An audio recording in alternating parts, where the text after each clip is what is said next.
अंचल मैं हूं आपके साथ श्वेता शर्मा और चलिए बुलेटिन की शुरुआत करेंगे हटा से, जहां पर रविवार तेज बारिश के साथ आंधी तूफान ने गांव में जमकर कोहराम मचाया। इस तूफान से गांव के दर्जनों घरों के छप्पर उड़ गए, साथ ही अनेक मकान क्षतिग्रस्त हो गए। उनके फर्शी पत्थर के छत भी क्षतिग्रस्त हुए हैं। तूफान से गांव में बिजली के खंभे धराशायी हो गए। तो आंधी ने इस कदर तबाही मचाई है। हटा से तस्वीरें सामने आई, जहां सैकड़ों पेड़ गिर गए और लोगों के घर भी, उनकी छतें भी उड़ गई।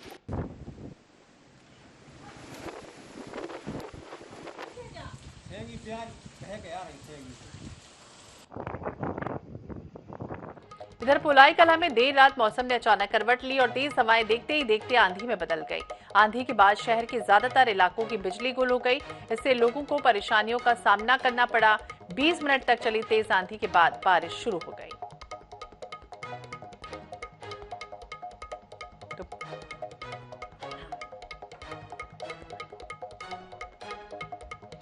मौसम विभाग ने आज भी मध्य प्रदेश के कई जिलों में तेज आंधी, बारिश और ओलावृष्टि का अलर्ट जारी कर दिया है। भोपाल, सागर, जबलपुर, उज्जैन, इंदौर, रीवा, नर्मदापुरम, शहडोल और ग्वालियर चंबल संभाग के जिलों में गरज चमक के साथ बौछार पड़ने की आज भी संभावना दिख रही है। तो तेज आंधी, बारिश और ओलावृष्टि का अलर्ट आज भी जारी हुआ है। मौसम के प्रदेश की बात करें तो प्रदेश के ऊपर 3 कारक कार्य कर रहे हैं। एक दक्षिण पश्चिमी राजस्थान पर चक्रवाती परिसंचरण है।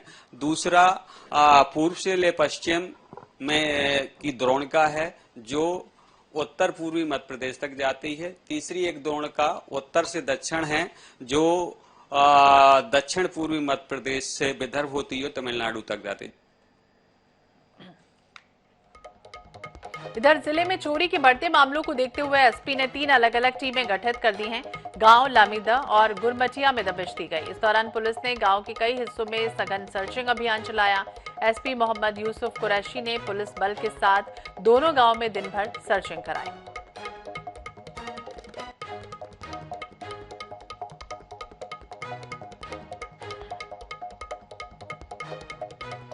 इधर सक्ती पुलिस की स्पेशल टीम ने करोड़ों रुपयों की जुए के फड़ में छापेमारी कर 19 जुआरियों को गिरफ्तार किया। पुलिस ने यहां से लगभग 1,83,000 रुपए नगद जब्त किए हैं।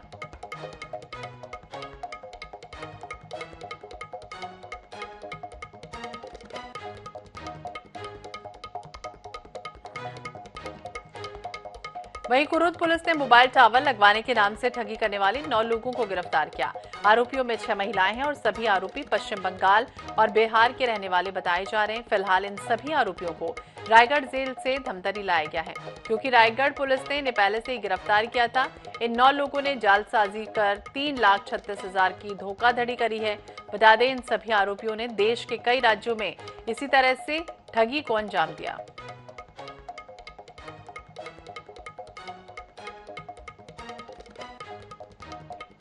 आरती जगतूपाल की रिपोर्ट पे थाना कुरुद में 420-34 का अपराध कायम किया था, जिसमें एयरटेल टावर लगाने के नाम पे ठगी हुई थी। उस पर टावर लगाने के लिए उन्होंने पैसे जमा करवाया था। उस पर जीएसटी और इनकम टैक्स और ये सब के लगने करके 3,36,000, जिसपे आज 9 मुलजिम को गिरफ्तार करके न्यायिक रिमांड भेजा जा रहा है। उक्त आरोपियों को रायगढ़ से प्रोटेक्शन रिमांड में लाया गया है। वहीं धमतरी जिले के सीता नदी अभ्यारण्य में सागौन, साल और बीजा लकड़ी की तस्करी कर रहे 2 नाबालिग सहित 6 लोगों को वन विभाग की टीम ने पकड़ा है। तस्करों के पास से मिली 2 माइक को भी जब्त किया गया। आरोपियों ने कड़ी पूछताछ में बताया है कि लकड़ी को तस्कर कर सिहावा ले जाया जा रहा था, जिस पर विभाग ने टीम गठित कर तस्करों की निशानदेही पर दबिश देकर 12 नग बीजा के पल्ला, 2 सागौन लकड़ी का गोला, खिड़की, चौखट सहित 46 नग लकड़ी को जब्त किया। वन विभाग की माने तो जब्त लकड़ी की कीमत 1 लाख रुपए से ज्यादा है। फिलहाल वन विभाग आरोपियों को न्यायालय में पेश कर जेल भेजने की तैयारी में जुट गई। गश्त कर रहे थे हम लोग स्टाफ के साथ में, मुखबिर से सूचना मिली कि कंपार्टमेंट नंबर 302 7 फ्लोर में लकड़ी कटाई हो रहा है सर। हम लोग स्टाफ सहित वहाँ गए को 3 अपराधी वहाँ मिले काटते हुए। उसको हम लोग लेके आए। उसके बाद हम लोग खोजबीन किए और लकड़ियों का लगभग 1 लाख के आसपास की लकड़ी जब्त किया गया उसमें। इधर डबला जिले में फाउंडेशन का शपथ ग्रहण समारोह संपन्न हुआ और इस कार्यक्रम में धूमेश्वर धाम के महंत महामंडलेश्वर अनिरुद्ध वन महाराज उपस्थित रहे। इस कार्यक्रम में नवनिर्वाचित अध्यक्ष हनुमंत किशोर शुक्ला, सचिव सुरेश बघेल, कोषाध्यक्ष दयानंद त्रिपाठी सहित अन्य पदाधिकारियों को शपथ दिलाई गए। मुख्य अतिथियों द्वारा डबरा से सिविल जज में चयनित शिवम सोनी, नंदिनी शुक्ला और संजय शाक्य का शॉल, श्रीफल और स्मृति चिन्ह भेंट कर सम्मानित भी किया गया। कि डबरा शाखा के जज संजय शाक्य को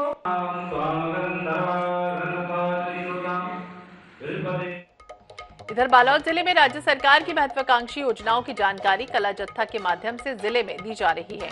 जिले के सभी विकास खंडों के चिन्हांकित किए गए गांव, साप्ताहिक हाट बाजार में कला जत्था की टीम शासकीय योजनाओं पर आधारित विभिन्न कार्यक्रम प्रस्तुत की जा रहे हैं। साथ ही शासन की जन कल्याणकारी योजनाओं के प्रचार सामग्री का वितरण भी किया जा रहा है। और इस बीच सुकमा से बड़ी खबर आपको बता दें, सुकमा में महेश नवमी की धूम जयकारे के साथ निकली प्रभात फेरी। बड़ी खबर सुकमा से, जहां महेश नवमी की धूम दिखाई दे रही, जयकारे के साथ प्रभात फेरी निकली। जगह जगह शीतल पेय की व्यवस्थाएं की गई। माहेश्वरी समाज ये पर्व मना रहा है। तो माहेश्वरी समाज ये पर्व मनाता है हर साल और इसी वजह से सुकमा में महेश नवमी की धूम जो है वो दिखाई दी।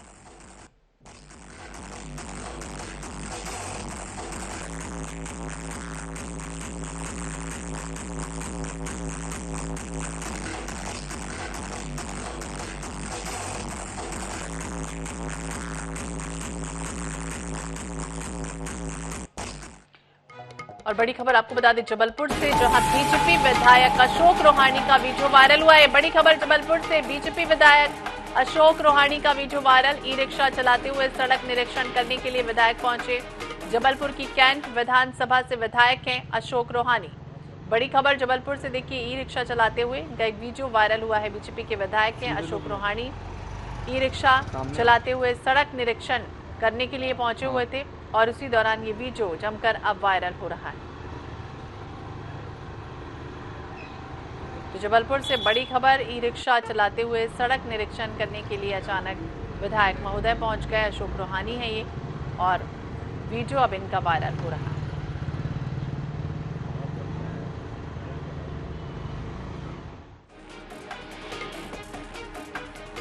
चलिए रायपुर में, जहां शंकराचार्य स्वामी अविमुक्तेश्वरानंद प्रेस कॉन्फ्रेंस कर रहे हैं, चलिए आपको सीधे ले चलते हैं। प्रयास किया जाता है वो राम का प्रतिनिधि होता है, तो ये तो आचरण से पता चलेगा।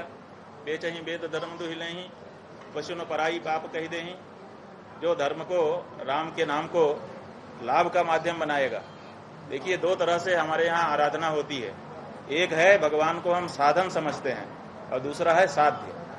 तो साधन का मतलब है कि राम का मंदिर बना दो, वहां चढ़ोतरी आएगी, उससे हमारा पालन होगा, माने राम कमाई के साधन हो गए। और दूसरा यह है कि राम का मंदिर बना दो, पूजा करो, ताकि राम प्रसन्न होकर के हमको सदगति प्रदान कर दें, हमको आशीर्वाद प्रदान कर दें। तो साधन जब हम बना लेते हैं किसी चीज को, तो फिर वो उसका मतलब दूसरा होता है। तो कुछ लोगों ने राम को साधन बना लिया है अपनी राज सत्ता को प्राप्त करने का, और कुछ लोग राम के भक्त हैं, उनसे आशीर्वाद चाहते हैं, उनकी प्रसन्नता चाहते हैं, इससे ज्यादा कुछ नहीं चाहते हैं। उनके गुणों को अंगीकार करके अपने जीवन को भी ऊंचा उठाना चाहते हैं। तो ये देखना होगा कि कौन सा राजनीतिक दल किस तरह का व्यवहार राम के साथ करता है। स्वामी जी, सभी धर्मों में शराब को लेकर जो वर्जित है चीजें, सरकार भी दावा करती है, छत्तीसगढ़ सरकार ने भी शराबबंदी का वादा किया। जनता के साथ जो है दुर्भाग्य जैसी बात होती है, पूर्ण नहीं कर पाते, इसे किस तरह देखते हैं शराबबंदी को लेकर? देखिए हमारा आश्रम मध्य प्रदेश में है। अभी हमारे आश्रम के आसपास जो गांव हैं, विशेष करके एक श्यामनगर नाम का गांव है, अभी 2 महीना पहले वहां की माताओं ने तय किया, गोष्ठी की, कि हम अपने गांव में शराब नहीं आने देंगे, और अगर कोई आवाज महिला लगाएगी तो सारी महिलाएं इकट्ठी हो जाएंगी। और जबलपुर से बड़ी खबर की, जहां पर पेंशनरों ने किया नर्मदा में जल सत्याग्रह। बड़ी खबर जबलपुर से, जहां पेंशनरों ने नर्मदा से जल सत्याग्रह किया है। 11 सूत्री मांगों को लेकर जल सत्याग्रह किया जा रहा है। 15 जून तक मांग पूरी करने की गुहार लगाई गई है। 15 जून के बाद करेंगे हनुमान चालीसा। गौरी घाट का ये पूरा मामला बताया जा रहा है। तो जल सत्याग्रह किया जा रहा है पेंशनरों के द्वारा। तो 15 जून के बाद हनुमान चालीसा करेंगे। गौरी घाट का ये पूरा मामला बताया जा रहा है। तो 15 जून तक ये गुहार है कि मांग जो है वो पूरी की जाए। और इसके बाद अगर मांग पूरी नहीं होती है तो 15 जून के बाद इस तरह से हनुमान चालीसा का पाठ करते हुए नजर आएंगे। लेकिन आज जल सत्याग्रह जो है वो किया गया।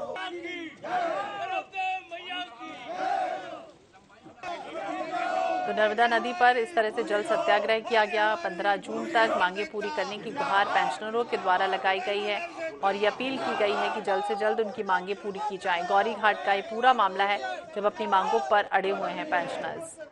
तो जल सत्याग्रह की तस्वीरें सामने आई। छत्तीसगढ़ नियम को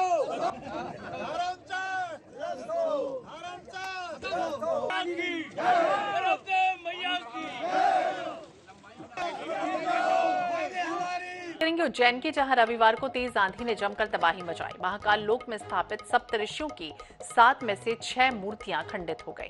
मुख्यमंत्री शिवराज सिंह चौहान ने उज्जैन कलेक्टर कमिश्नर से फोन पर बातचीत की, नुकसान की जानकारी ली। उन्होंने राहत कार्य के दिशा निर्देश भी दिए। इधर पूर्व सीएम कमलनाथ ने महाकाल लोक के निर्माण में भ्रष्टाचार की जांच के लिए कांग्रेस के 7 नेताओं की टीम बनाई है। उन्होंने राज्य सरकार से दोषियों के खिलाफ कार्रवाई की मांग भी की है। बता दें 10 से 25 फुट ऊंची ये प्रतिमा लाल पत्थर और फाइबर रेनफोर्स प्लास्टिक से बनी है। इन पर गुजरात के एमपी बाबरिया फॉर्म से जुड़े गुजरात, उड़ीसा और राजस्थान के कलाकारों ने कारीगरी की।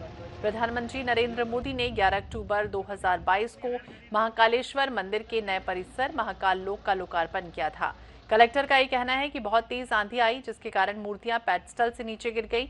लाल पत्थर, फाइबर, रेनफोर्स प्लास्टिक से बनी इन मूर्तियों की लाइफ 10 साल होती है। पत्थर की मूर्तियां बनने में फिलहाल समय लगेगा, लेकिन कंपनी को ही इसका रखरखाव करना होगा। घटना के लिए जिम्मेदारी तय कर एक्शन लिया जाएगा। इसके अलावा पूर्व सीएम दिग्विजय सिंह ने भी ट्वीट कर राज्य सरकार को कटघरे में खड़ा किया है।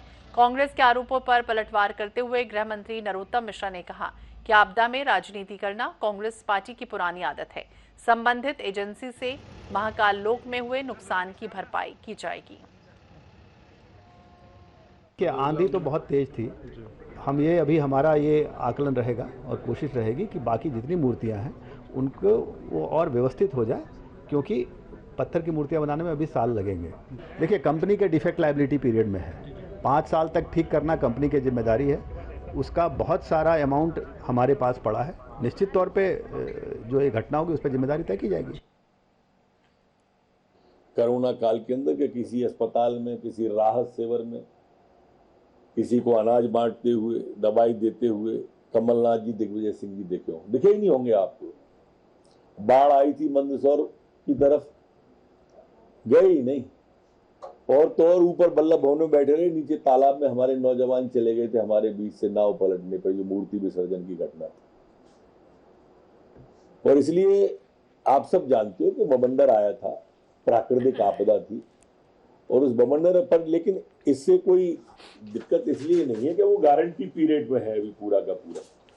और गारंटी पीरियड में होने के कारण से वहां पर जो भी नुकसान होगा वही ठेकेदार स्वयं पूर्व में बना के देगा और वही ठेकेदार उसकी मरम्मत करेगा। सारा का सारा उसमें खर्चा भी उसी का। 5 साल का पीरियड है, ऐसा नहीं कि अभी का पीरियड है। और इसके साथ इस बुलेटिन में फिलहाल इतना ही। बाकी अपडेट्स के लिए आप देखते रहिए INH